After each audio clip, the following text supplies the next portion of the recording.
ओम सहना भवतु सहनौ भुनक्तु सह वीर्यं करवावहै तेजस्विनावधीतमस्तु मा विद्विषावहै।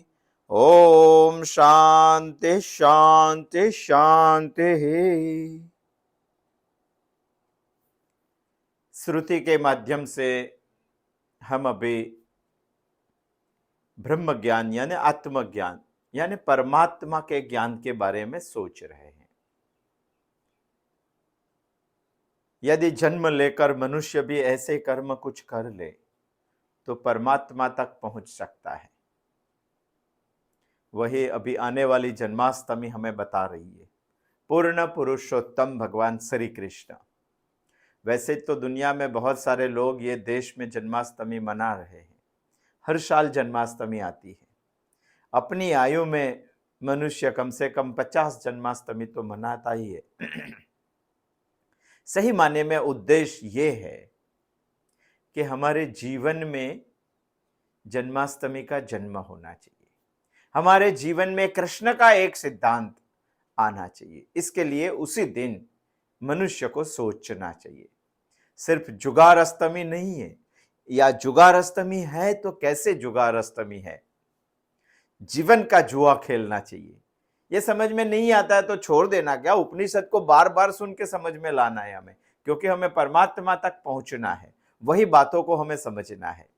ऐसी ही बात कैनो उपनिषद हमें समझा रही है।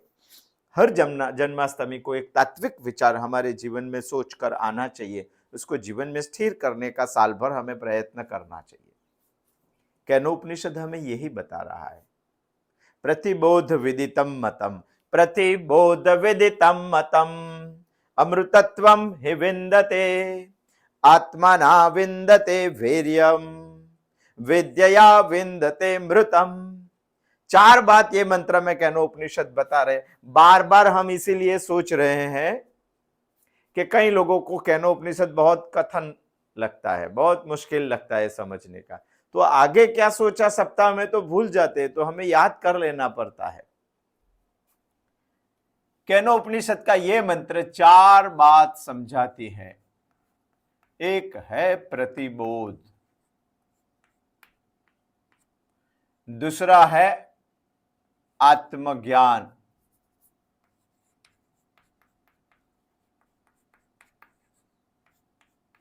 तीसरा है वीर्यवान, चौथा है परमात्मा।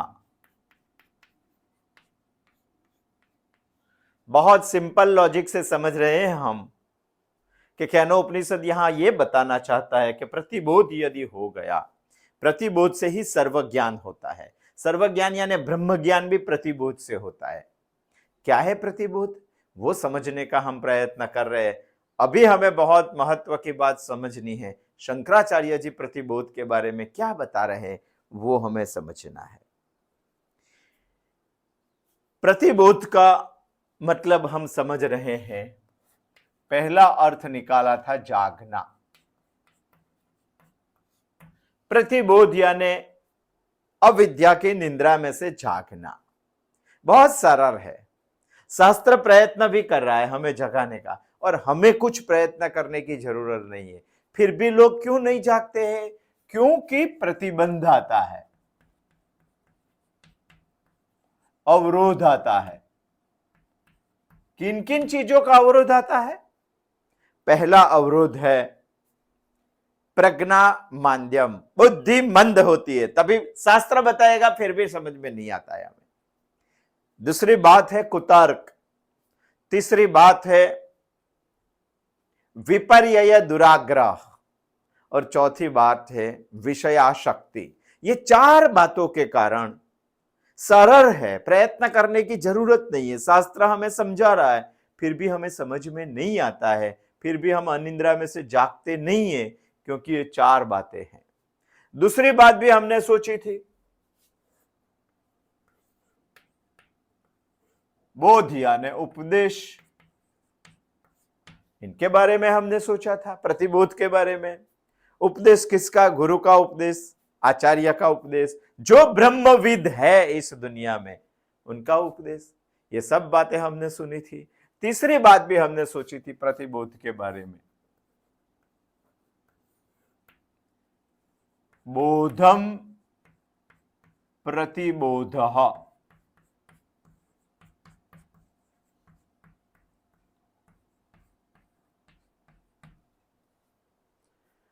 दुनिया के सारे इंसान ज्ञान प्राप्त करते हैं क्योंकि सभी विषयों को समझने के लिए बाहर जाते हैं, बहिर्मुख है। केनोपनिषद हमें बता रहा है कि आपको अंतर्मुख होना चाहिए, अंदर की बात समझनी चाहिए। ये विषय मुझे क्यों दिखाई दे रहा है? आंख से दिखाई रहे, कान से सुनाई रहे, नाक से स्मेल करके सुनाई रहे, जिह्वा से रसेंद्रिय से देख रहे हम, सभी विषयों का अलग अलग बात हम सोच रहे हैं इंद्रियों से। तो सभी विषयों के सोचने के लिए इंद्रियों के पीछे हमारा मन यानी अंतःकरण काम करता है। अंतःकरण के बारे में सोचना चाहिए। और अंतःकरण भी एक हमारे पास परम चैतन्य रहा हुआ है, वही चैतन्य शक्ति से, वही आत्मा शक्ति से हमारा अंतःकरण भी चल रहा है। तो ये शक्ति के बारे में सोचना चाहिए। बोधम प्रति बोधः। चौथी की बात भी हम सोच रहे हैं प्रतिबोध के बारे में। प्रतिबोध के बारे में हमने इतना सोचा, 2 बुधवार से हम सोच रहे, आज भी थोड़ा सोचेंगे। बोध होना चाहिए, ज्ञान नहीं। आज सभी लोग ज्ञान को ही बोध समझते हैं, मगर यहां उपनिषद ने ज्ञान के बारे में बताना नहीं है, बोध के बारे में। ज्ञान से ऊपर का एक स्टेज है। इसीलिए तो केनोपनिषद ने दूसरे खंड के चौथे मंत्र में यह बात बताई। प्रतिज्ञान शब्द नहीं बताया, प्रतिबोध शब्द बताया। इसलिए हमें यह होना चाहिए, प्रतिबोध। ज्ञान तो हो जाता है मगर बोध नहीं होता है। और बोध करवाने के लिए, बोध को समझने के लिए हमारे पास हुई 3 शक्तियों को हमें समझना पड़ेगा। एक है हमारी इच्छा शक्ति, दूसरी है प्रारब्ध शक्ति, और तीसरी भी हमारे पास है आत्म शक्ति। ये तीनों के बारे में हम सोच रहे थे। इच्छा शक्ति माने जीव, आत्म शक्ति माने शिव, અને प्रारब्ध शक्ति माने कर्म फल। ये कर्म फल का द्योतक है, जीव का द्योतक है। ये इच्छा अपूर्णता का द्योतक है, पूर्णता का द्योतक है। ये बातें हमने सोची थी। अभी हमें करना क्या है? हमें प्रतिबोध तक जाना है। और प्रतिबोध तक जाना है तो ये 2 शक्ति को हमें हटाना चाहिए। तो हमारे पास ये शक्ति सिर्फ बचेगी। ये हटाने के लिए इसको दुर्बल करना पड़ता है। दुर्बल करने के लिए बीच में हमारा प्रतिबंध आता है, स्वभाव। हमारे स्वभाव को हमें समझना पड़ेगा। स्वभाव माने इतना अर्थ निकाला हमने कि हमारी मन या बुद्धि की आदत है, इतना अर्थ निकाला था। इसके बारे में हम सोच रहे थे। थोड़ा बहुत इनके बारे में सोचा, थोड़ा बहुत इनके बारे में सोचा। ये दोनों के बारे में हम सोच रहे थे। हमारा स्वभाव, हम ऐसा मानते हैं कि प्रकृति जन्म जन्मांतर से तैयार होकर आती है, इसीलिए स्वभाव हमारा पूर्व जन्म का नक्की ही है। ऐसा नहीं है। मन हमारा मक्कम होना चाहिए, बुद्धि हमारी सुतीक्ष्ण होनी चाहिए। मन मक्कम इसीलिए होना चाहिए कि इस दुनिया के सभी विकारों के सामने हमें टिकना है। इच्छा शक्ति और प्रारब्ध शक्ति को समझना है, उसको दुर्बल करना है और आत्म शक्ति तक हमें पहुंचना है। और इसके लिए तत्व ज्ञान के सूक्ष्म से सूक्ष्म विचार भी हमारी बुद्धि को समझ में आना चाहिए। इसीलिए हमारी बुद्धि सुतीक्ष्ण होनी चाहिए। ये केनोपनिषद का विचार तो सुतीक्ष्ण इतना ज्यादा नहीं है, फिर भी आगे का भूल जाते हैं तो रनिंग का समझ में नहीं आता है। इसलिए थोड़ा बहुत दोहरा के हम समझ लेते हैं, प्रयत्न करते हैं। जन्म जन्मांतर का नहीं है। कई लोग बोलते हैं कि वदी लोपार्जित बन गया है। ये दोनों अर्ध सत्य है। इसीलिए क्योंकि गीता ने बताया उद्धरित आत्मा नाम, पतंजलि ने बताया योगस चित्त वृत्ति निरोधेन, शास्त्र बताए मन एवं मनुष्याणाम। तो ये बातें क्यों बताने की जरूरत है? पूर्व जन्म से ही निश्चित है मन और बुद्धि का विकास, जो लेके आए इतना ही करने का। मनुष्य ही सिर्फ ऐसी योनि है जो मन और बुद्धि का इस जन्म में विकास कर सकते हैं। मेरे शरीर के अंदर सभी अवयव मैं डेवलप नहीं करता हूं, मैं विकास नहीं करता हूं, भगवान खुद कर रहे हैं। मेरी उंगली इतनी थी, इतनी बड़ी हो गई, मुझे मालूम पड़ा क्या? मेरा हाथ छोटा था, इतना हो गया। 1 फुट का हाथ था, 2 फुट का हो गया, मैंने सोचा क्या? मैं भी 1.5 फुट का था, 6 फुट का हो गया, कभी सोचा क्या? भगवान ने सारी चीज उनके पास रखी है, वो सब बढ़ाता है। मेरा पांव बढ़ता है, मेरा हाथ बढ़ता है, कई कई बार मेरा पेट भी बढ़ जाता है। ये सब बढ़ाने का जिम्मेवारी भगवान ने ली है, उसमें हम नहीं जान पाते हैं। मगर एक बात भगवान ने बताया कि मैं नहीं बढ़ाऊंगा, वो आपको खुद को बढ़ाना है। वो है मन की मक्कमता और बुद्धि की सुतीक्ष्णता। वो भगवान नहीं बढ़ाते, वो तो गत जन्म से लेके आए बढ़ाने का। इसी जन्म में हम प्रयत्न कर रहे हैं। पुरुषार्थ को कीमत है,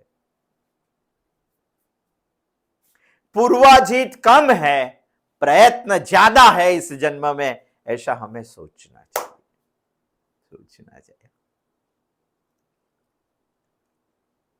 इसीलिए बच्चे का जन्म से ही मन मक्कम होना चाहिए, बुद्धि सुतीक्ष्ण होनी चाहिए। इसके लिए हर एक दुनिया के माँ बाप को तैयार रहना चाहिए, जागरूक रहना चाहिए। इसलिए मैं बार बार बताता हूं, बच्चे को पढ़ाने के लिए 22 साल तक दुनिया में बहुत सारी स्कूलें हैं, पर माँ बाप बनना इस दुनिया में बहुत अति आवश्यक है, बहुत मूल्यवान है। फिर भी इनके बारे में कोई ट्रेनिंग स्कूल नहीं है, होनी चाहिए। इसीलिए हमारे शास्त्र बताते हैं मातृमान पितृमान आचार्यवान वेद। क्या बताया? मातृमान पितृमान यानी उनके पास से हमें कुछ सीखना है, उनके पास से। बचपन में हमने गत बुधवार को सोचा था कि जब बचपना होता है हमारा, तभी हमारे मन में एक सहज अवस्था होती है। सहज अवस्था यानी ऐसी अवस्था कि मन में कोई फर्क नहीं, बाहर का कोई विकार नहीं। बाहर बहुत फेरफार हो रहे हैं, हमारे मन में कोई फर्क नहीं है, हमारा मन एकदम शांत है। बच्चे के सहज अवस्था टिकनी चाहिए। यदि उसकी सहज अवस्था टिकी तो बाहर का फेरफार वो ग्रास्प करेगा और मन मक्कम बनेगा। शास्त्रों ने धुन के निकाल दिया, हमारे ऋषि मुनियों के सहज अवस्था टिकाने के लिए संगीत बहुत जरूरी है, गाना बहुत जरूरी है। इसलिए बचपन में ही छोटे बच्चे जब झोले में झूलता है तभी उसकी माँ उसको लोरी सुनाती है। इसीलिए लोरी सुनाती है कि गाने में उनकी सहज अवस्था टिकती है। यदि टिक गई तो जीवन भर तक मन मक्कम रहेगा।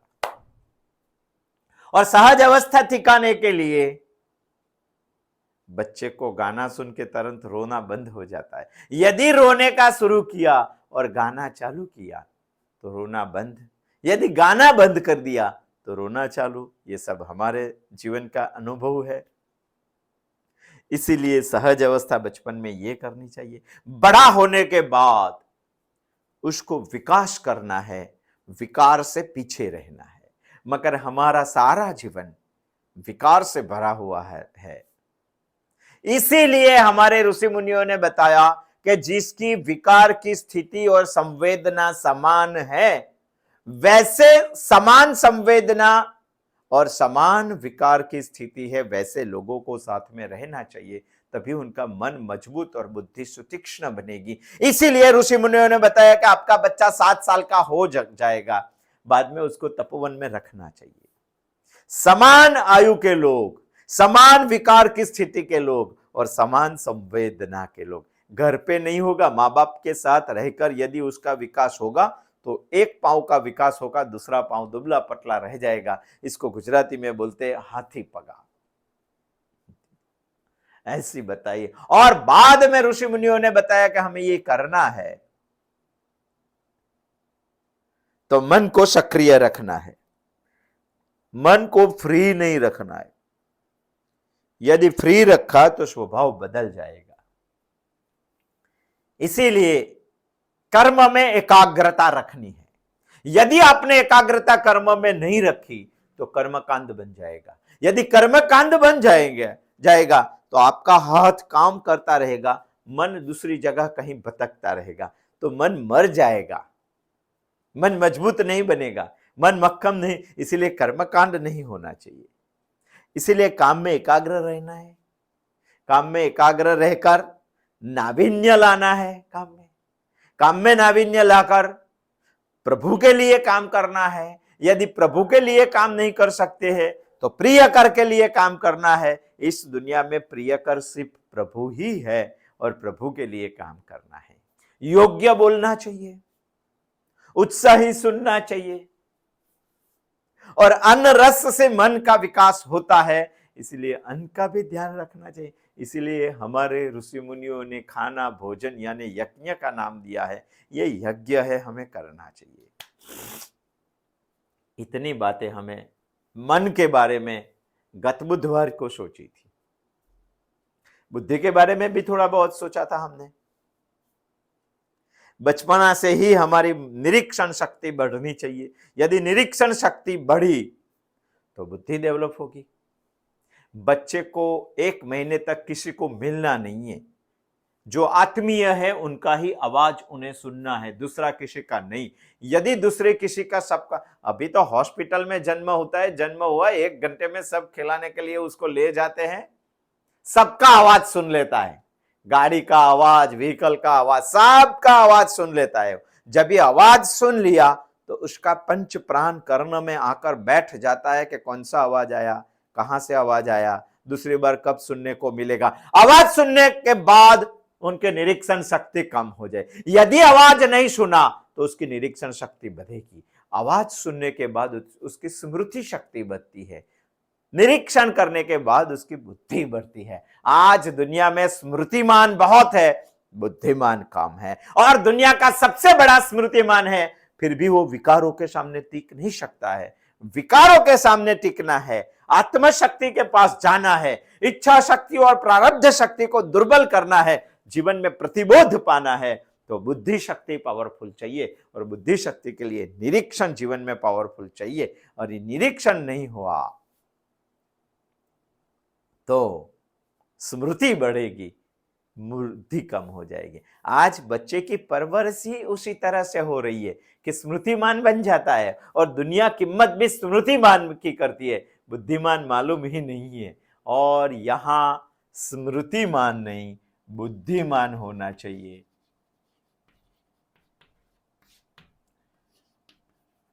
यदि स्मृति बढ़ गई तो हम में अस्मिता बढ़ेगी। और अस्मिता के भी 8 प्रकार हमने देखे थे। हमारे जीवन में दैवी अस्मिता टिकनी चाहिए, दैवी अस्मिता। और दैवी अस्मिता, ये सब अस्मिता नहीं होनी चाहिए, दैवी अस्मिता तो होनी ही चाहिए। ये हुई तो हम प्रतिबोध तक पहुंच सकते हैं। बहुत सीक्वेंस से हम समझने का प्रयत्न कर रहे हैं। आप सबको भी सुनकर सीक्वेंस को समझ में आना चाहिए। आगे हम मन के बारे में सोच रहे हैं। मन उत्साही होना चाहिए। मन को उत्साही रहना चाहिए। इसके लिए उत्साही सुनना चाहिए। नहीं तो मन मर जाएगा, और मरा हुआ मन आत्मज्ञान को नहीं समझ पाएगा, प्रतिबोध नहीं होगा। इसलिए ज्ञान होता है, बोध नहीं होता है। दूसरी भी मन के लिए एक बात है, गलत महत्वाकांक्षा नहीं रखनी चाहिए। जीवन में कभी पूर्ण ही न हो ऐसी गलत महत्वाकांक्षा नहीं रखनी चाहिए। आप बोलेंगे गलत महत्वाकांक्षा कैसे है? इसीलिए नहीं रखनी चाहिए कि दौड़ते दौड़ते मन थक जाएगा, और थकते ही मन मर जाएगा। मरा हुआ मन प्रतिबोध तक नहीं पहुंचेगा। इसीलिए गलत महत्वाकांक्षा कभी भी मन के पास रखने की नहीं, मन को ऐसी जिम्मेवारी देने की नहीं। एक एग्जाम्पल देता हूं। जैसे कि इस दुनिया में पैसों से, संपत्ति से सुखी होने की महत्वाकांक्षा बचपन से ही हम बो देते हैं बच्चे को। पढ़ाई करो अच्छी, नौकरी ले लो, डिग्री लाओ अच्छी, नौकरी ले लो, पगार अच्छा आना चाहिए, बढ़िया पगार, और आप सुखी हो जाए।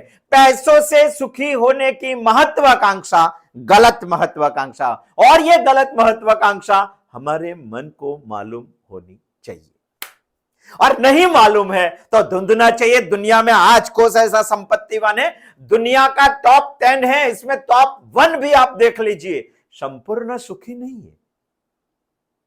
दुनिया का नहीं देखते हैं तो भारत का देख लीजिए, संपूर्ण सुखी नहीं है।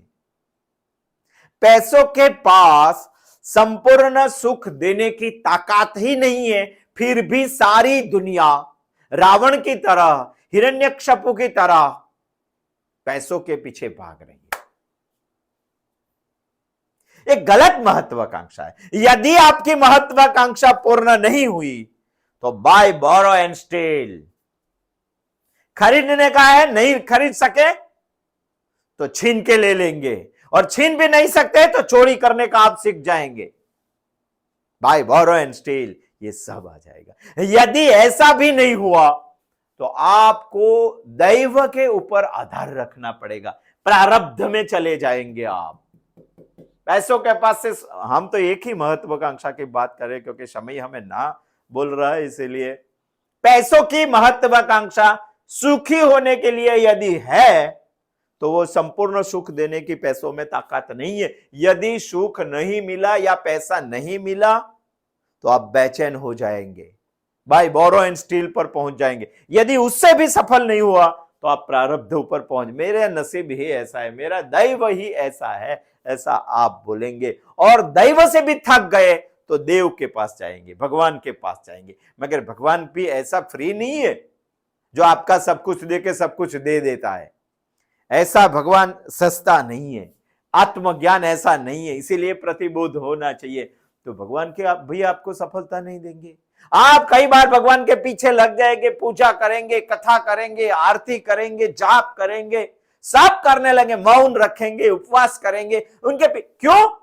क्योंकि आपको मालूम है पैसों से सुख मिलता है, संपूर्ण सुख, ऐसी आपको भ्रांति है। इसके लिए आप जिंदगी भर दौड़ते, थक जाते, बाय बोरो एंड स्टील से भी आपका प्रयत्न पूर्ण नहीं होता है, तो आप दैव के ऊपर आधार रखने लगते हैं, और दैव से भी आप निष्फल हो गए तो आप देव के पीछे चले जाते हैं। वैसे चले हुए लोग भक्त नहीं है। उपनिषद बता रही है कि उसी तरह से थक थक के भगवान के सामने जीवन भर, आयु भर कुछ नहीं किया और थक गया, और वृद्धावस्था में मंदिर में जाके बैठते हैं, मैं बहुत बड़ा भक्त हूं, अरे कुछ हुआ नहीं इसीलिए तो यहां आया है। प्रतिबोध ऐसा नहीं बता रहा है, ऐसा नहीं बता रहा है, गलत है। वो आदमी देव के पास जाएगा फिर भी सफल नहीं हुआ तो खुद पर से और खुदा पर से, दोनों पर से उसका विश्वास गंवा देगा। वो असहाय हो जाएगा, वो अगतिक हो जाएगा, परिणाम स्वरूप उनका मन मर जाएगा।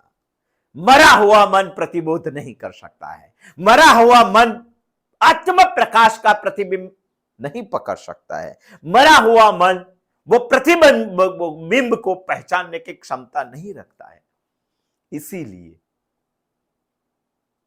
गलत महत्वाकांक्षा नहीं रखनी चाहिए। यदि रखी तो मन मर जाएगा, बहुत ध्यान रखना पड़ता है। कई लोग मानते हैं मैं सही सब गलत,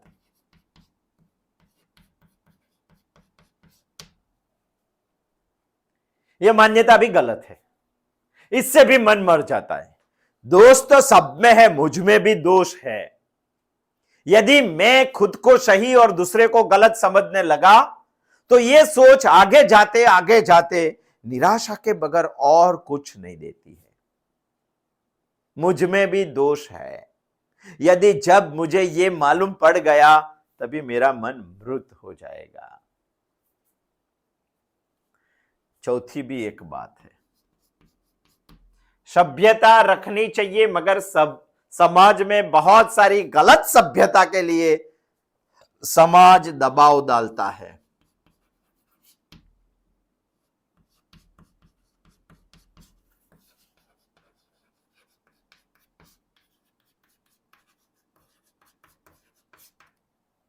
इससे भी मन मर जाता है। आप सोचते हैं ये कैसा है? कई बार आपकी सास अच्छी नहीं है, आपको नहीं लगती है कि वो अच्छी है, और समाज आपको प्रेशर डालता है कि उसको पांव लगो, हर रोज सुबह में उसका पांव पे सर रख के नमस्कार करो। आपका मन मानता नहीं है, कमने वो करना पड़ता है क्योंकि समाज ने बताया है, प्रेशर किया है। जब ऐसा प्रेशर आता है, हमारा मन करने के लिए तैयार नहीं होता है और हम करते हैं तो मन मृत हो जाता है। इसीलिए ऐसी गलत प्रेशर से मन को मुक्त करना चाहिए। समाज की सभ्यता वस्तुनिष्ठ नहीं, गुणनिष्ठ होनी चाहिए। यदि वस्तुनिष्ठ सभ्यता आ गई तो मन मानेगा नहीं। वैसे में समाज को भी खड़ा होना चाहिए, गुणनिष्ठ सभ्यता उसको खड़ी करनी चाहिए। मर जाएगा। फैमिली हमारा, कुटुंब हमारा जीने के लिए है, अच्छी तरह से, प्रेशर के लिए नहीं है, और सांस्कृतिक काम करने के लिए है, वो हमें समझना चाहिए। दूसरे के ऊपर यदि हमें प्रेम बैठता नहीं है और सोसाइटी हमें बार बार प्रेशर कर रही उसको प्रेम करने के लिए, बार बार दबाव डालती है, तो मन मृत हो जाता है। दो बात मन को समझानी चाहिए, एक प्रभु प्रेम, दूसरी स्व कर्तव्य। ये दोनों बात हमारे मन को समझानी चाहिए तो मन मृत नहीं होगा। यदि प्रेम करना है तो दुनिया में सच्चा प्रेमी वो मुझे प्रेम कर रहा है, मेरे पास से कुछ लेना नहीं है, मेरे पास से कुछ अपेक्षा नहीं है, फिर भी मेरा selfless love and selfless work वो कर रहा है, इसीलिए वो सबसे बड़ा है। मेरे मन को स्वाध्याय करते करते, सत्संग करते करते मुझे समझाना चाहिए कि वही सबसे अच्छी बात है। लव धाई नेबर सिर्फ नहीं, लव धाई एक्टिव पार्टनर गॉड, भगवान मारो पार्टनर છે અને નેબર સમજવો હોય તો સૌથી પહેલો પાડોશી મારો ભગવાન છે। सॉरी। इसीलिए प्रभु पर प्रेम और स्व कर्तव्य के लिए जागरूकता इंसान को सोचनी चाहिए। मन कभी मरेगा नहीं और दबाव कभी आएगा नहीं तो मर जाएगा, मर जाएगा। एक एग्जाम्पल देता हूं, रामायण में जब राम का राज्याभिषेक होता था तभी पूरे भारतवर्ष से सब लोग आए हुए थे। उसमें उसके ससुर मिथिला नरेश जनक राजा भी आए हुए थे। बहुत बड़ा समारोह हुआ, बहुत बड़ा कार्यक्रम हुआ। यदि राम का राज्याभिषेक है 14 साल के बाद, तो सीता कितनी एक्टिव होगी, कितना काम होगा उसको। किसी को मिलने के लिए टाइम नहीं था सीता के पास। खुद के पिता आए थे अयोध्या में राज्याभिषेक के वक्त, तभी जनक राजा को भी सीता मिली नहीं थी। जब जाने का टाइम हो गया, राज्याभिषेक हो गया, तभी जनक राजा सीता को मिलने जाते हैं और बोलते हैं कि तनया, सीता, मुझे अभी मिथिला वापस जाना चाहिए। तो सीता को आश्चर्य हुआ कि पिताजी, अब तो मैंने आपके साथ कुछ बात भी नहीं की, मुझे तो कितनी सारी बातें करनी है। मैं लंका में गई थी, अशोक वाटिका में रही थी, जंगल में क्या हुआ, लंका में क्या हुआ, रावण के साथ युद्ध में क्या हुआ, त्रिजटा के साथ मेरा कैसा संवाद हुआ, इंद्रजीत ने मेरे साथ, वो सभी बातें मुझे आपके साथ कर, हनुमान जी ने कैसा काम किया, मैंने हनुमान जी ऊपर पहली बार कैसे विश्वास, वो सभी बातें मुझे आपके साथ करनी है। कम से कम ये सारी बातें करने के लिए मुझे आपके पास 2 या 3 दिन चाहिए। जनक तो राजा थे, तत्वज्ञानी थे, मुमुक्षु थे, बहुत फिलोसोफर जैसा भी थे। उसी जनक राजा ने प्रत्युत्तर दिया कि सीता, हमारे शास्त्र हमें ऑर्डर दे रहे, सूचना दे रहे, जैसे शास्त्र में बताया वैसे कर्तव्य से कोई भी इंसान 3 दिन से ज्यादा च्युत नहीं रह सकता है। मुझे अभी मिथिला जाना ही चाहिए और मुझे कर्तव्य निभाना चाहिए। एक और है अपनी खुद की तनया का प्रेम और दूसरी ओर है कर्तव्य। मगर जनक राजा बताते हैं कि सीता, मुझे जाना ही पड़ेगा, मेरा कर्तव्य मुझे पुकार रहा है। 3 दिन से ज्यादा मैं कर्तव्य से दूर नहीं रह सकता हूं, ये स्व कर्तव्य हमें समझ लेना चाहिए, हमारे मन को उनके पीछे जोर देना चाहिए। यदि ऐसा किया तो मन कभी भी मरेगा नहीं। चौथी भी एक बात है, स्वाभिमान हनन। जब आपका स्वाभिमान हनन हो जाता है तभी आपका मन मर जाता है। संसार में ऐसी कोई क्रिया ही नहीं करने का कि जब आपका स्वाभिमान मर जाए। हमारे फैमिली में ऐसा रहता है, जब घर में पैसों की कमी है, बच्चा पढ़ाई कर रहा है, तो माँ बाप बार बार बोल रहे, कई बार थक जाते, आपको बड़ा करने में हम थक गए, अभी तो कुछ नहीं कर सकते, क्या करें, कितना खर्चा होता है, हम आमदनी कहां से लाए, ऐसा थक गया, ऐसा बोल दिया, तो बच्चे के मन में इस पार कायम के लिए रह जाता है। वो बोलते हैं कि मुझे बड़ा करने के लिए मेरी परवरिश में मेरे माँ बाप थक गए। कई बार लड़कियों के लिए भी बोलते हैं, आप कैसी है, आपके लिए दूल्हा धुंधते हम थक गए, कोई दूल्हा ही आपको पसंद में नहीं आता है। स्त्री का स्वाभिमान हनन हो जाता है। स्त्री का तो हर वक्त बहुत ध्यान रखना पड़ता है। छोटी होती है तभी पिता दाते हैं, मध्यस्थ हो जाती है तभी पति दाते हैं, और वृद्धस्थ हो जाती है तभी खुद का पुत्र दाता है। कई बार स्वाभिमान खलास हो जाए, जब भी स्वाभिमान खलास हो गया तभी मन मर गया समझो। और मरा हुआ मन प्रबोधन नहीं कर सकता, प्रतिबोध तक नहीं पहुंच सकता है, आत्मज्ञान का प्रतिबिंब वो पकड़ नहीं सकता है। इसीलिए 7 साल का बच्चा होने के बाद तपोवन में भेजना चाहिए, इसीलिए क्योंकि घर पे स्वमान इतना स्वाभिमान का हनन होता ही है। आप नहीं करेंगे तो फैमिली वाले करें, फैमिली वाले नहीं करेंगे तो मोहल्ला वाले करेंगे, मोहल्ला वाला नहीं करेंगे गांव वाले करेंगे। उसका मन की तैयारी करने का 10 से 15 साल की आयु होता है, तब तक ये ऋषि के आश्रम में रहना चाहिए। स्वाभिमान हनन नहीं होता है।